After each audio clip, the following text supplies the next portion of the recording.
I am absolutely delighted to be joined by Robert Dilts and Ian McDermott today. It's a joy to see both of you. Thank you so much for giving up your time.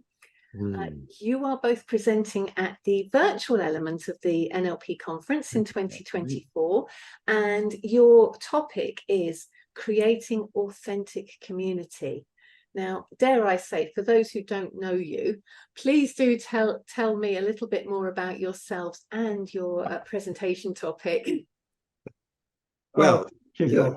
We are both master trainers of NLP. We're both authors. We're both institute owners. We've both been around for many years. So I have the NLP University in Santa Cruz, California, and was, of course, started there with Bandler and Grinder almost 50 years ago. So, yes, that's... And indeed, so ITS, International Teaching Seminars, celebrating its 35th anniversary, in fact, this year. Wow. So we've both been around doing this for some little while. Yes. And I suppose, Karen, part of the relevance in regard to what we want to be talking about at the conference is, I was just remembering, Robert, I think I'm right in saying it was 1998. Yes. We launched Global Training Consulting, Trainers and Consulting Community. Yes, we did. And GTCC was our first foray into the domain of community, and we've arguably been doing it ever since. Yes. And there are some things we've learned along the way, and which we'd like to share. Yes. In essence. Absolutely. So what does authentic, creating authentic community mean then? What does community mean? What does creating authentic community mean? You were just saying about authenticity, Ian. Yeah. First of all, let's make the distinctions. Community is not the same as a cult. A community is something that is actually, I suppose, more like a healthy organism. It lives, it breathes. There's an expansion and contraction. There's ease of entry up to a point, and people can easily move on as they see fit. So it breeds, you might say. But the reason we said authentic was that there's something about, let's not get too earnest about this, we're creating a community. You said there's a difference between earnest community and authentic community. It's like, no, thanks, no, I'm too busy having a life, or I'd like to have a good time. Because these things, people get too engaged in it rather than the trying of it, rather than just enjoying the experience of what? Connecting with others in a way that allows for free flow, purposefulness as you see fit, but it doesn't have to be serious. Yes.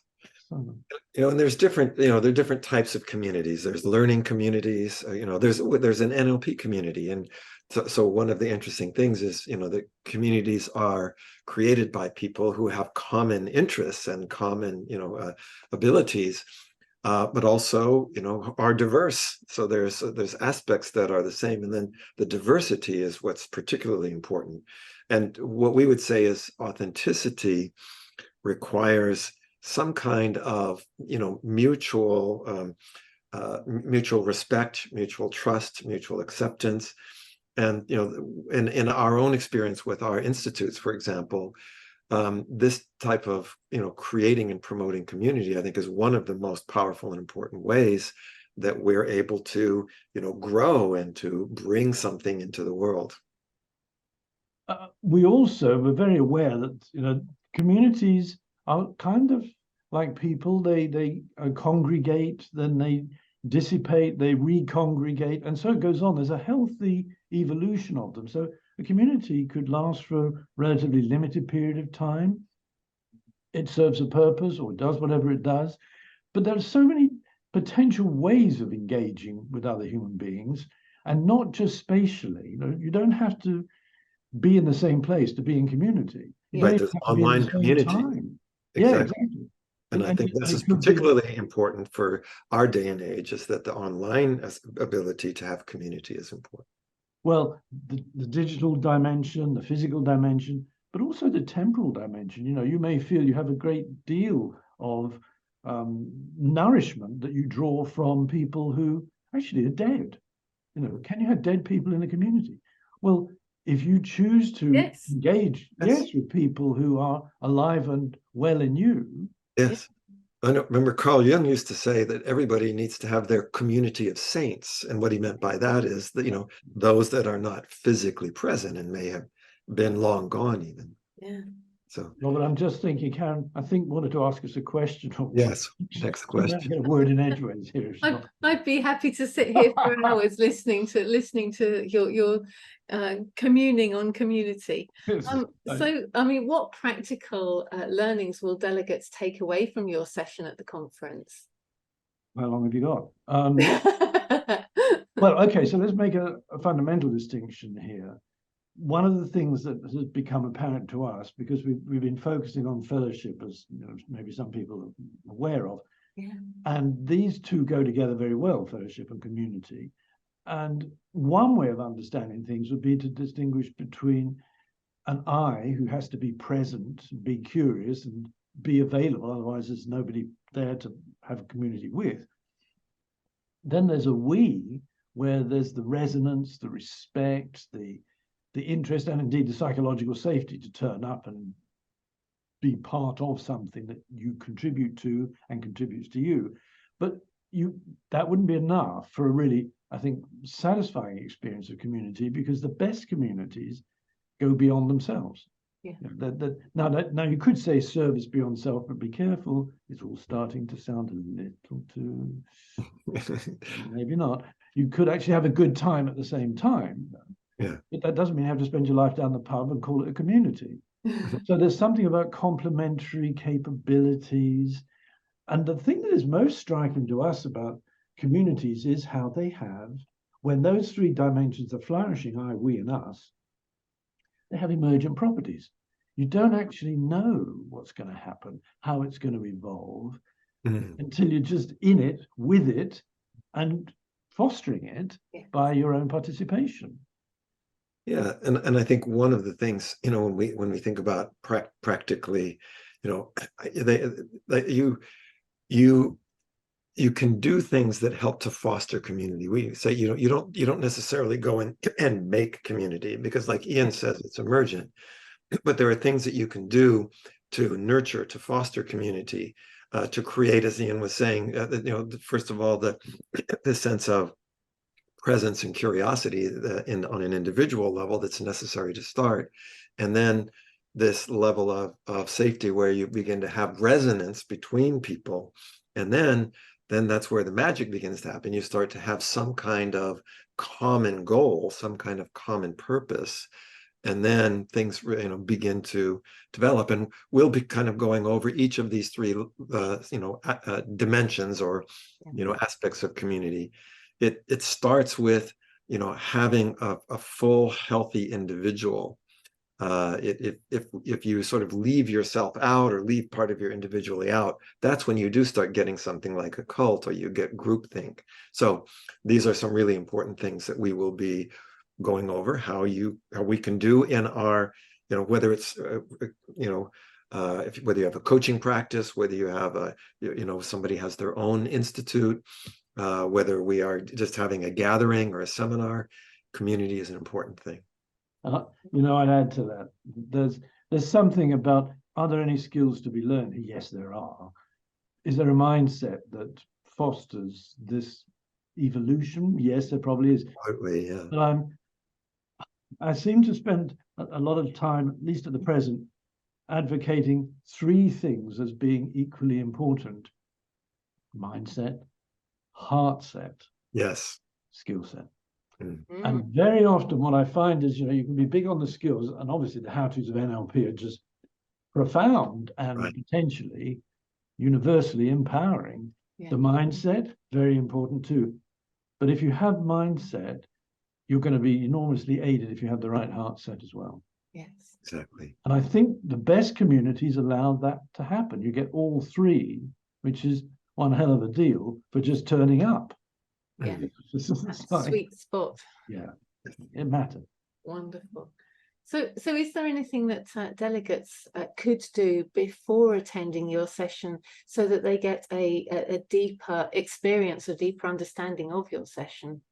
Absolutely. I think, as we've said, since it all begins with presence and curiosity, mean, there's several questions that people could be keeping in mind. One is, why are you here? I mean, here at this program, but also here in the, for the ANLP conference, but also here in the NLP community. And, what's important to you? What's meaningful? Because again, it's through your presence and through resonance in what's important that we move from this I to the we, which is the first key part of creating community. Mm. It's good that Robert spoke first, because you see, if you ask me that question, I'm going to go the ridiculous route, because yes, there are a lot of things you could do to prepare for this. Firstly, we suggest that you read every book we've both written. and that's where you get into, all right, if I just amass enough knowledge, yeah, if I just try hard enough, and instead let's actually move away from the exaggeration for effect, but actually say, look, for most people, busy lives, it's a major achievement just to turn up. Right. Now, how you turn up, that could be something you might want to consider. And then it's not just for this, it's like, well, between now and then, how do I notice I'm turning up? Yeah. And what gets in the way of me turning up, as in being present? Because being present is the beginning of engagement with others.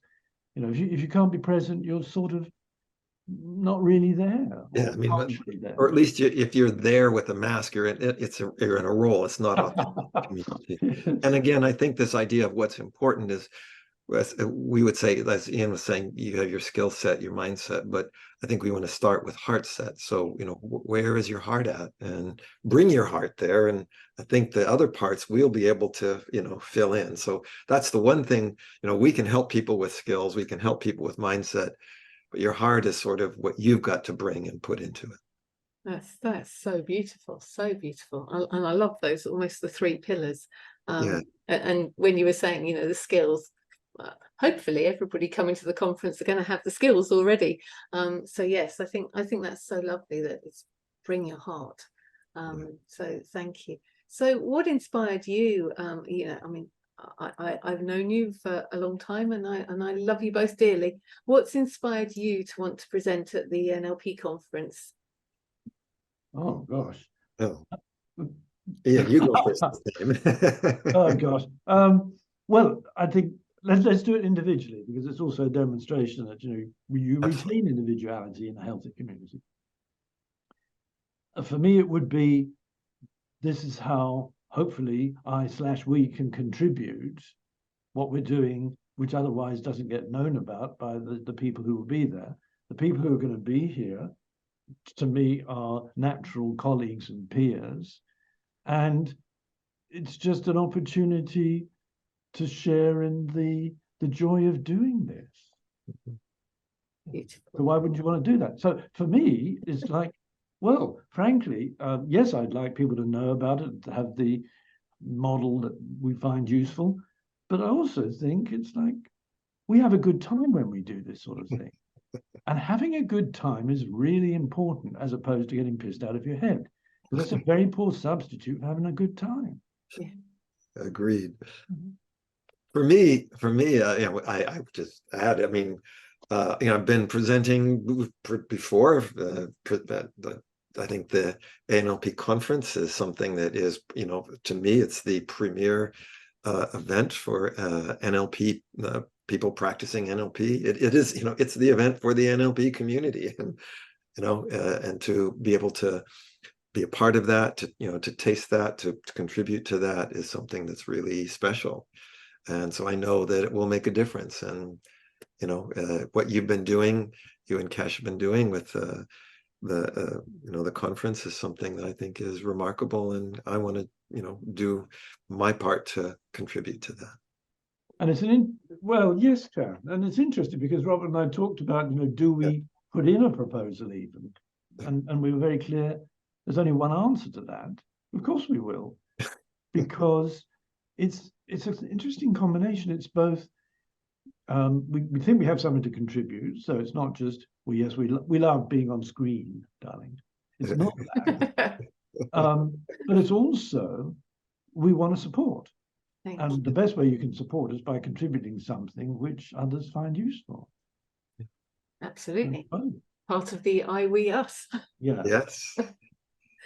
Thank you. So to remind people who have been watching this, Ian and Robert are presenting at the NLP conference in 2024, the virtual element, on you're closing the conference, or closing the virtual part of the conference on Sunday, the 11th of February at 1600 GMT.